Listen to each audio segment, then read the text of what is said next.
এই যে দেখুন গাইস, পাওয়ারফুল পিপল পান খেয়ে এখন পুল সিরাত পার করবে। এই যে পুল সিরাত পার হবে এখন। কি ভয়ঙ্কর গাইস। যাই নামাজ পড়বি কাজা, পুল সিরাত পার হবার ধরে তার হবে বিশাল বড় সাজা।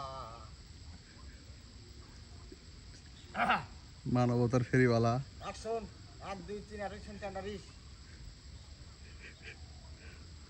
ফুল সালাদ কিন্তু আর সামনে 3 পা হবে। আমি এখন চার্লি চাটতে হচ্ছি, চার্লি চাটতি এখানে এই যদি পিছলে দুই দিকে যাই মাঝখান থেকে একটা বিচি যাই হয়ে যাবে বাবা। অনেক সম্পদ মূল্যবান এই বিচিটা। সুপারির আটি কান্দে উঠে যাবে। হ্যাঁ একটা লে আমাকে দুটো বিচি দিলে রে বাঁচলি বাবা। হ্যাঁ চলে যাচ্ছি। হ্যাঁ হ্যাঁ বিশাল বড় একটা রাস্তা।